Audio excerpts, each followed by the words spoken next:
tech news is essential to the internet nerd's life cycle. We can only start a-buddying once enough has been accumulated. Budding? What is that? A-buddying? What is that? Canadian asexual reproduction. Okay. Hey, buddy. The Steam Deck has mostly managed to deliver on its pre-launch hype, but now PC gamers are doing what they do best and finding wacky ways to tinker with it, or as I like to say, tinkle with it.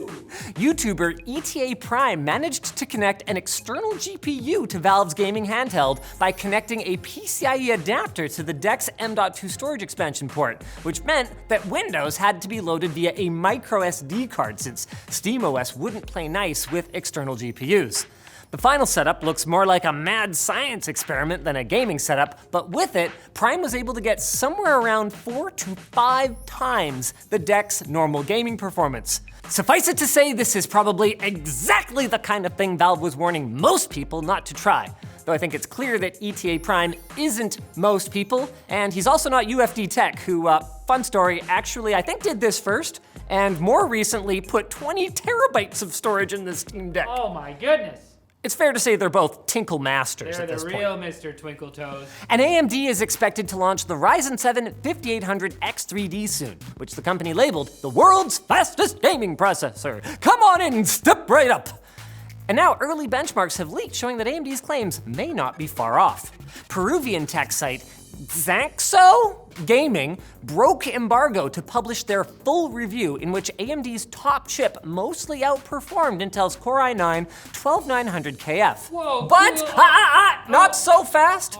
Because you see, Intel actually has a higher end flagshipier chip, the 12900KS. And all Xanxo's tests were done with DDR4 memory rather than DDR5 and on Windows 10 rather than Windows 11, a setup that won't take full advantage of Intel's Alder Lake architecture. So it seems like the takeaway here is that you should probably wait for reviews from award-winning tech channels like Linus Tech Tips before you form an opinion about these two heavyweights. We got those plaques from YouTube. And an FCC listing for Google's Pixel 6a has been spotted in not one or two versions, but 4 different models. The actual listing itself doesn't reveal many details about the differences between the models, other than the fact that one of them will support millimeter wave 5G, because you gotta have a mid-range phone for the bourgeoisie. There's lots of market. Renders and specs for the 6A have already leaked though, and now we also have a Geekbench result showing the 6A achieving a score about 2 to 3% higher than the Pixel 6. Bam, got him! Wow! The timing of these leaks is leading some analysts to predict that the 6A will launch at Google's I/O conference on May 11th, weather permitting. Now it's time for the BitQuicks, brought to you by Sizzle Popcorn, the perfect option for a snack break while gaming, streaming, or watching your favorite shows and movies. Because, you know, you work hard gaming and watching shows and movies. You gotta treat yourself. Oh. Sizzle comes in cheddar, ketchup, maple syrup, salt and vinegar, Mexican chill, and lightly salted flavors, and they're a healthier alternative to chips and chocolate as long as you don't eat through 2 or 3 bags in one sitting, which is possible. I do know this. They ship to the US, Canada, and the UK, so if you live there, save 10% on your first order by using code LTT at sizzlepopcorn.com or at the link down below. Now remember, the BitQuits are not the enemy. The enemy is time. We have to kill time! Tim Cook used his keynote speech at the IPP Global Privacy Summit to once again emphasize Apple's commitment to privacy by protecting iOS users from the unimaginable, unspeakable horrors of side-loading apps.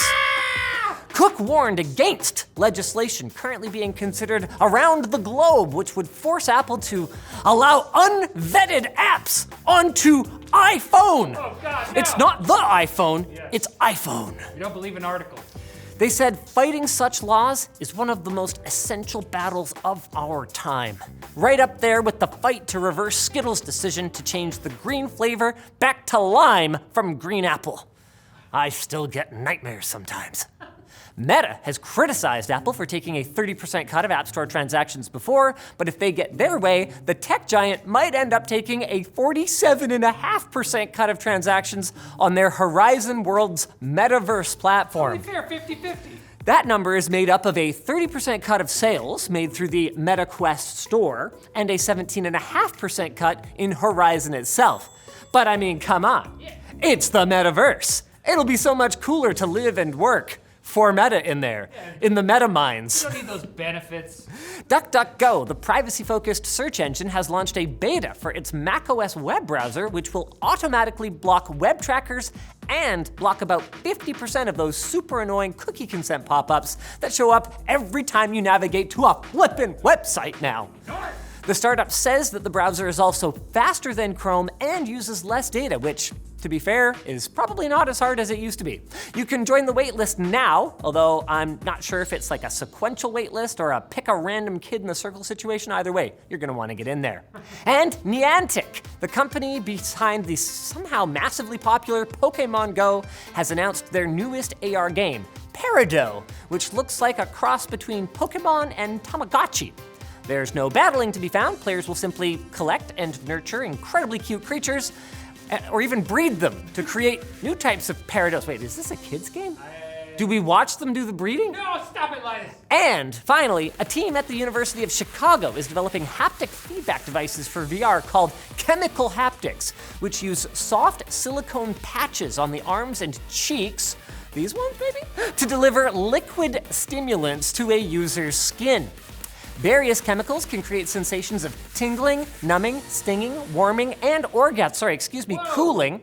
So if you haven't left your gaming room for 2 years, sit tight. We're bringing the outside world to you. You can be a Peridot. And if you want us to bring more tech news to you, you're gonna have to wait until Friday. That should give you the boost to fully detach your new self-replicated polyp. Make sure to water it and keep it out of sunlight. If it's exposed to sun, you gotta get the